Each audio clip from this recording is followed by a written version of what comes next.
Nernst equation,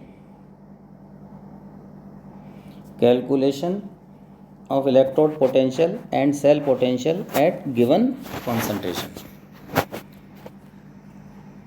कल हमने standard concentration पर इलेक्ट्रोड पोटेंशियल और सेल पोटेंशियल पता किया था।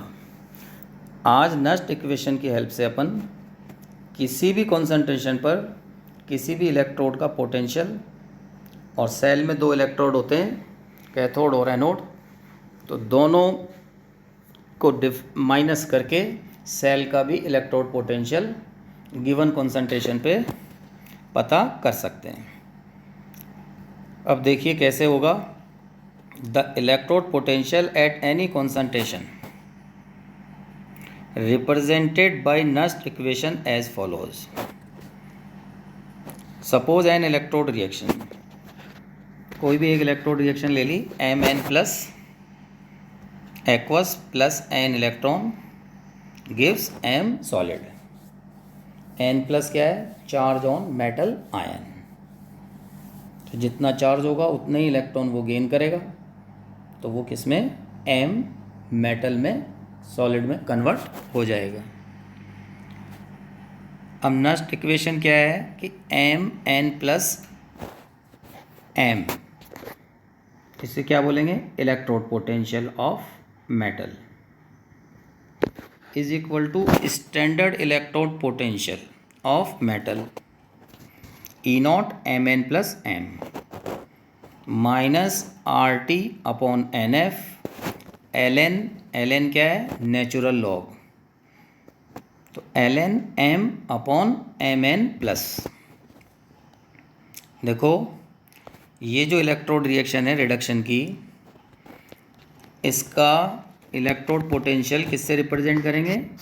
E Mn plus M is equal to, ये क्या है?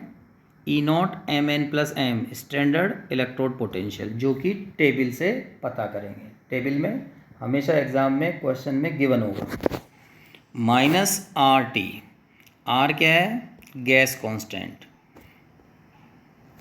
और T टेम्परेचर 298, और N number of moles of electron, कितने इलेक्ट्रॉन गेन हो रहे हैं। ln natural log, M metal हो गई सॉलिड, और Mn प्लस क्या है? Concentration of metal ion. ये डायरेक्ट आपको याद रखनी है कुछ इक्वेशन। अब देखिए, but concentration of solid M is taken as unity and we have, जो सॉलिड होता है उसकी कॉन्सेंट्रेशन बाय द कन्वेंशन अपन ने स्टार्टिंग से क्या ले रखी है? 1। 11th में भी कई क्वेश्चन किए होंगे, तो सॉलिड कोई भी चीज़ होगी तो उसकी कॉन्सेंट्रेशन को अपन क्या मानते हैं? 1। तो देखिए, electrode potential of metal is equal to standard electrode potential minus RT upon NF ln 1 upon Mn plus. M की जगह अपन ने क्या पुट किया? 1। अब किसी भी सेल में कितने इलेक्ट्रोड होते हैं? 2, एक कैथोड और एक एनोड। जैसे कल अपन ने जो किया था उसके अंदर 2 इलेक्ट्रोड थे, एक जिंक का और एक कॉपर का। कॉपर क्या था? कैथोड, और जिंक क्या था? एनोड। तो इस नर्स्ट इक्वेशन के बेसिस पे कॉपर का इलेक्ट्रोड पोटेंशियल क्या हो जाएगा? Electrode potential of copper is equal to standard electrode potential of copper minus RT upon 2F। N की वैल्यू क्या है कॉपर में? 2, क्योंकि कॉपर आयन पे कितना चार्ज है? +2। ln 1 upon Cu2 plus aqueous. Similarly zinc का इलेक्ट्रोड पोटेंशियल निकालना है, तो जिंक का इलेक्ट्रोड पोटेंशियल क्या हो जाएगा? Is equal to standard electrode potential of zinc, जो कि टेबल से पता है माइनस 0.76 होता है, minus RT upon 2F, N की वैल्यू 2 है यहाँ भी, ln 1 upon Zn plus 2, concentration of Zn plus 2। ठीक है। द सेल पोटेंशियल, अब सेल का पोटेंशियल क्या था, E cell is equal to E cathode minus E anode. तो कैथोड क्या है, कॉपर, और एनोड क्या है, जिंक। तो दोनों को माइनस कर देंगे। तो ये जो दोनों इक्वेशन है, first minus second, subtracting second minus first, दोनों को माइनस कर दो एक दूसरे में से। तो दोनों को माइनस करे बाद क्या आएगा, देखो ई नॉट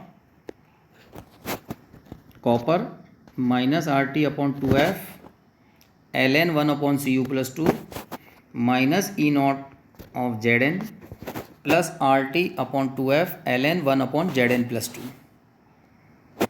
अब इसमें E naught copper minus E naught Z n, ये दोनों का मतलब क्या हो गया, दोनों का डिफरेंस क्या क्या बोलेंगे इसको अपन, ई नॉट सेल। तो इन्हें पास पास लिख लो, E naught copper minus E naught Z n, और माइनस है और आर टी अपॉन 2f ये कॉमन ले लो। तो are T upon 2f common लेंगे तो क्या बचेगा, L N 1/Cu2+ minus L N 1/Zn2+। L N क्या है, natural log. Now E cell is equal to E not cell minus R T upon 2f log A minus log B क्या होता है, log ए upon B.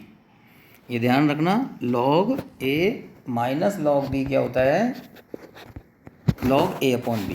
तो यहाँ log कौन सा है, नेचुरल, जिसको अपन किससे रिप्रेजेंट करते हैं, एल एन से। तो 1/Cu2+ अपॉन 1/Zn+2 करेंगे तो क्या आएगा, Zn2+ अपॉन Cu2+।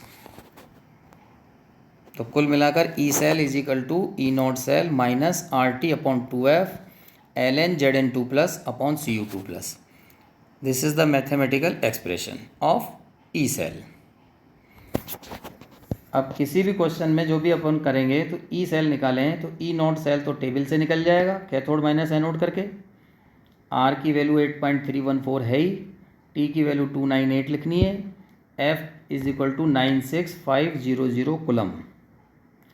और इस एल एन को, नेचुरल लॉगरिथम को हटाकर लॉग जो 10 बेस वाला होता है उसे लिखने के लिए 2.303 से मल्टीप्लाई करते हैं। तो देखिए E cell is equal to E not cell minus R 2.303, L N को हटाया, लॉग लिखा तो क्या लिखा 2.303, आर की वैल्यू 8.314, टी 298 अपॉन 2 है, और एफ की वैल्यू क्या है 96500। इन सब को सॉल्व करेंगे तो कितना आएगा 0.059 अपॉन 2। तो वो है जो रिएक्शन में कितने इलेक्ट्रॉन गेन हो रहे हैं, तो उसमें कितने हो रहे हैं, जिंक और कॉपर वाली में 2 इलेक्ट्रॉन। तो n तो हो गया number of moles of electron. Copper और जिंक के केसेस में n की वैल्यू कितनी है 2। तो E cell E not cell minus 0.059 upon 2 log concentration of Zn+2 ion upon concentration of Cu2+ ion. अब देखो कल जो हमने किया था उसमें स्टैंडर्ड कॉन्सेंट्रेशन थी और स्टैंडर्ड इलेक्ट्रोड पोटेंशियल था। स्टैंडर्ड कॉन्सेंट्रेशन कितनी मानी अपन ने 1। अब अगर अपन Zn+2 की जगह भी 1 लिखें और Cu+2 की कॉन्सेंट्रेशन भी 1m लिखें तो log 1/1 क्या हो गया 0। log 0 होने से 0.059 अपॉन 2 इंटू 0, तो टोटल टर्म क्या होगी 0। तो क्या आ गया E cell is equal to E not cell आ गया। और अगर 1m के अलावा कोई गिवन कॉन्सेंट्रेशन होगी तो ई सेल कैसे निकालेंगे, इस रिलेशन से निकालेंगे। अब देखो एक क्वेश्चन कराता हूँ मैं आपको, एग्जाम्पल है एनसीईआरटी का। Represent the cell in which the following reaction takes place, Mg+ 2Ag+, concentration कितनी है 0.0001 m, गिव्स Mg+2, इसकी कॉन्सेंट्रेशन दे रखी है 0.130 m, m means mole per litre, molarity, plus 2Ag solid. Mg भी सॉलिड है, magnesium और silver भी solid है। Calculate its E cell, E cell if E not cell is equal to 3.17 volt. यहाँ पर अपने को सेल का पोटेंशियल निकालना है और स्टैंडर्ड सेल पोटेंशियल गिवन है 3.17। तो फार्मूला क्या है अपने पास, E cell is equal to standard cell potential minus RT upon 2F ln Mg2 plus upon Ag plus square. यहाँ Ag प्लस कंसनट्रेशन का स्क्वायर करेंगे, क्यों करेंगे कि स्टाइक्योमेट्रिक कोफिशिएंट सिल्वर का कितना है यहाँ पर 2, तो इस वजह से अपन क्या करेंगे Ag प्लस की कंसनट्रेशन का स्क्वायर कर देंगे।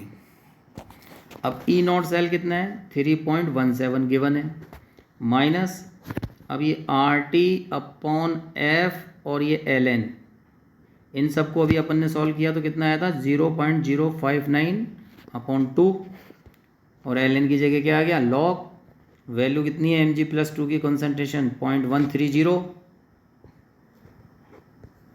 एंड सिल्वर आयन कंसंट्रेशन कितनी है 0.0001 square. On solving this equation क्या आएगा 3.17 वोल्ट माइनस 0.21, तो कितना आ गया 2.96 वोल्ट, ये आंसर हो जाएगा। इसी तरह से एक और क्वेश्चन है, देखो कैलकुलेट द EMF का मतलब भी वही है E cell of the cell in which the following reaction takes place. अब रिएक्शन क्या है, nickel solid plus 2Ag plus 0.002 m gives Ni2 plus 0.160 m plus 2Ag। अब निकल और सिल्वर ये दोनों सॉलिड है तो इनकी कॉन्सेंट्रेशन तो 1 हो गई और ई नॉट सेल अपने को गिवन है 1.05। तो फार्मूला अपने पास आ गया E cell is equal to, next equation लिखेंगे पहले, E cell is equal to E not cell minus 0.059 upon 2 log Ni plus 2 upon Ag plus square. इसमें हमेशा आप ऐसे भी ध्यान रख सकते हो कि जो भी रिएक्शन है पहले सेल रिएक्शन देखा करो, उसमें प्रोडक्ट अपॉन रिएक्टेंट कर लो। तो प्रोडक्ट क्या है निकल और रिएक्टेंट में क्या है सिल्वर आयन, तो न्यूमरेटर में निकल Ni2 प्लस आ जाएगा और डिनोमिनेटर में सिल्वर आयन लिखना है, ठीक है। तो E cell is equal to E not cell is equal to कितना तरह का 1.05 minus 0.059 upon 2 log 0.160 upon 0.002 square. तो सॉल्व करने पर कितना आ रहा है 0.914 वोल्ट। इसको अपन जब सॉल्व करेंगे तो ये आएगा, इस तरह से अपन इसको करेंगे। एक और सवाल है, ए वोल्टिक सेल भी वही होता है इलेक्ट्रोकेमिकल सेल, इसी का नाम होता है, is setup at 25 degree Celsius with the following half cells Ag plus 0.001 m Ag and Cu plus 2 0.01 m। तो ये सेल है और ई नॉट सेल गिवन है 0.46। देखो given cell is Cu2 plus 0.10 m, बीच में आ गया salt bridge Ag plus 0.001 m Ag। Copper क्या है एनोड और सिल्वर क्या है कैथोड। अब नेट सेल रिएक्शन क्या हो गई Cu plus 2Ag plus gives 2Ag plus Cu2 plus. इसमें क्या होगा कॉपर का ऑक्सीडेशन हो जाएगा क्योंकि एनोड पे ऑक्सीडेशन होता है, तो Cu से बन गया Cu2 प्लस और कैथोड सिल्वर का है तो उसका क्या हो जाएगा रिडक्शन। तो रिडक्शन कैसे होगा मेटल आयन का मेटल में 2Ag प्लस, तो 2 सिल्वर आयन है तो 2 इलेक्ट्रॉन ले लेंगे और किस में कन्वर्ट हो जाएंगे 2Ag में, और एक कॉपर जो है वो 2 इलेक्ट्रॉन देकर किस में बदल जाएगा Cu2 प्लस में। तो this is the net cell reaction. अब it involves the transfer of 2 electrons, तो n की वैल्यू कितनी होगी 2। Next equation for the above cell reaction is, देखो E cell is equal to E not cell. अब यहाँ ध्यान देने वाली बात है कि अभी अपन ने जो पहले क्वेश्चन किया था उसमें यहाँ पर क्या था, माइनस। माइनस में प्रोडक्ट अपॉन रिएक्टेंट लिखना है, और अगर यहाँ पे प्लस लिखना चाहते हो आप तो फिर अपने को रिएक्टेंट अपॉन प्रोडक्ट करना पड़ेगा। दोनों से सेम ही आंसर आएगा। जैसे फिर देख लो, ये देखो यहाँ क्या किया है, Na2 प्लस Ag प्लस, लेकिन क्या है बीच में sign E not cell minus है, और अब क्या लिख रहे हैं अपन, प्लस। तो प्लस लिखेंगे तो इस रिएक्शन में रिएक्टेंट कौन सा है, Ag प्लस, तो ऊपर क्या आएगा, Ag प्लस का स्क्वायर आ जाएगा, और प्रोडक्ट में क्या है Cu2 प्लस, तो नीचे क्या आ गया Cu2 प्लस। ठीक है, और Cu और Ag ये दोनों सॉलिड हैं तो इनकी कॉन्सेंट्रेशन क्या है, 1। इसको आप यहाँ देख लो, इसमें Ag plus is equal to Cu, concentration is 1 being solid. तो substituting the values of E not cell in this equation, E cell is equal to 0.46 volt plus 0.059 upon 2 log, ऊपर क्या आएगा Ag प्लस, तो उसकी concentration आ जाएगी, और नीचे Cu2 plus, तो कॉन्सेंट्रेशन उसकी कितनी है 0.001, और Cu प्लस 2 की कितनी गिवन है 0.10, ये रहा। ठीक है, तो प्लस भी लिख सकते हो, माइनस भी लिख सकते हो। फिर सुन लो, माइनस लिखो तो प्रोडक्ट अपॉन रिएक्टेंट कॉन्सेंट्रेशन लिखना, और अगर प्लस लिखो तो रिएक्टेंट अपॉन प्रोडक्ट की कंसंट्रेशन लिखनी है। आंसर दोनों से सेम ही आएगा। तो 0.46 प्लस 0.059 अपॉन 2 लॉग 1 इंटू 10⁻⁻⁶, इसका स्क्वायर किया अपॉन 0.10। अब ये केमिस्ट्री की तो कोई बात है नहीं, इसमें मैथमेटिक्स की है, तो इसको सॉल्व करेंगे तो कितना आ जाएगा 0.3125 वोल्ट। अब जब भी कभी स्कूल खुलेंगे तो आपको लॉग लेना भी सिखा देंगे, और अगर आप जानते हो तो बहुत अच्छी बात है। In next class we will discuss relation between E not cell and equilibrium constant, and relation between E cell and free energy change। E naught cell standard cell potential और इक्विलिब्रियम कांस्टेंट में, दूसरा क्या है cell potential and free energy change, del G जिसे बोलते हैं 11th में thermodynamics में जो था, और third relation between E not cell and standard free energy change। Thanks।